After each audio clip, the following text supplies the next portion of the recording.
Here we go again with this guy, soon to be ESPN's highest paid employee, Pat McAfee. It's a bunch of homeschooled kids, and it's just a using sport literally as propaganda with the supreme leader watching from the stands, a vision of what America should look like.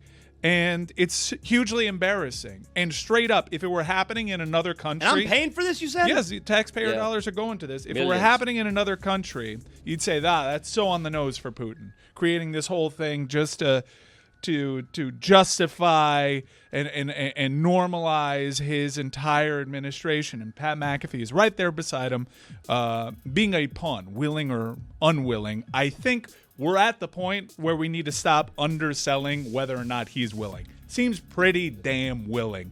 Le Batard Show producer Mike Ryan Ruiz sees through it all. Because McAfee is indeed a pawn, a famous I only talk sports pawn, when really he's shown us exactly who he is. Same dude, by the way, who at one point said this: I haven't polled our crowd, but I'm rather certain that nobody's wanting to come hang out with us to hear us talk about politics. I think it's probably a massive reason for our success, actually. So all of this has been a good reminder of what we're good for and who we're good for. Someday I'll try and build up enough of a brain to dive into the politics world, but that time is nowhere near now. And yet here he was. And we also had the commander-in-chief on the show live. But in my eyes, he's the leader of the military, and we were celebrating the hell out of Veterans Day. If you're against what happened yesterday, I'd like to say you hate the troops.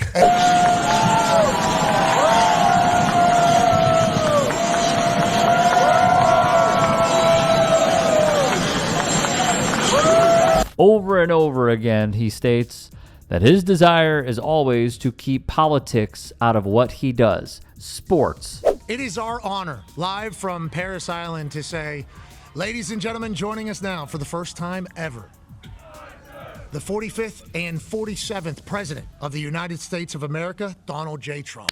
Yeah! Mr. President. Hello, Pat. Hi, Pat. I know this week you're obviously going to be alongside of him later this week. How much have you talked to him, and what do you think people should think about the thoughts of how he is right now? There's a lot of great clinics, and the alphabet gangsters who control a lot of the medicine. I say that very loosely. That gets cleared.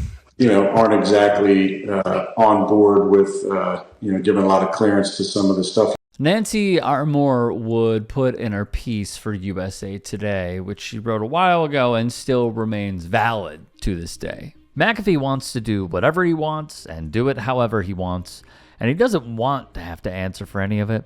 He might not be political in the traditional sense of the word, but he is absolutely feeding the toxic mindset that has made our society meaner and harsher. McAfee's entire brand is designed to appeal to the manosphere. We know about it all too well. Young white men who have embraced toxic masculinity as a means of belonging. Cruelty is mistaken for strength. Willful ignorance is considered a sign of enlightenment, and anything goes so long as the hilarity is at someone else's expense. That McAfee is just talking about sports doesn't make the shtick any less problematic. Here is what I don't like, okay? I don't like the inconsistencies.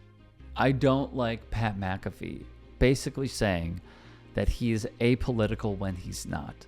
I don't like McAfee saying, we just got to get back to sports.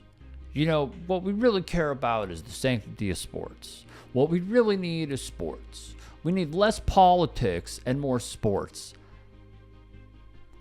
And I don't know if he's smart enough to pick up on the hypocritical nature, or if he's dumb enough to not realize how many of the acts that he has been a part of and partook in is inherently political.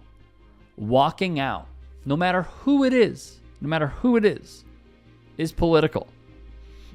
Hosting Republicans or Democrats on your show, political. It is. Saying that it's all about the veterans It's all about the veterans. That's why I had a draft dodger on my show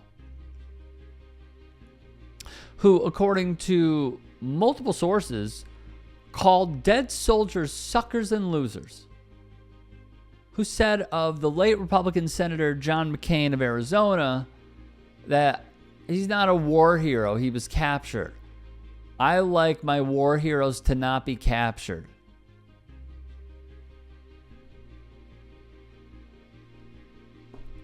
How? I'm baffled. How? How do you keep doing this? How do you keep saying this? How do you keep arguing this? And then he goes on his show every single time and just plays dumb. And in responding to people's tweets, he'll promote his album. Yes, he is releasing an album of him singing.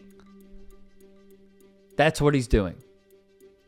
And all I can think about is you had Emmy winners. You had some of the top researchers in their fields. You had some of the top writers in their fields. You had some of the top producers in their fields. You had some of the top on-air talent in their fields. Some of the best members of the crew that you could possibly hire.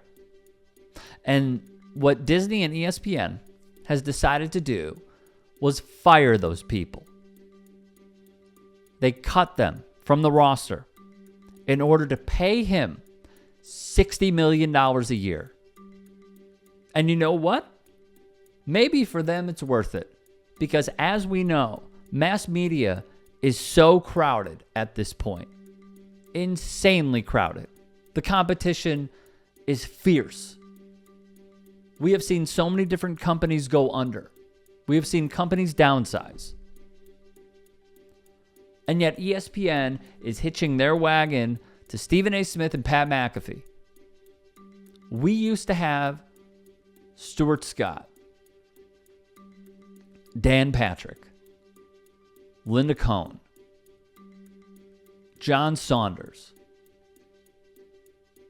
Some of the best sports writing I have ever seen in ESPN, the magazine. Some of the best investigative journalism I have ever seen. And now we have a guy who runs with fake stories of college students who are women, falsified stories, and helps to elevate that story and ruin that person's life. I look back at this, and as someone who really does care about media, all I can say is it's a damn shame. It's a damn shame that ESPN is putting all of their eggs in those baskets.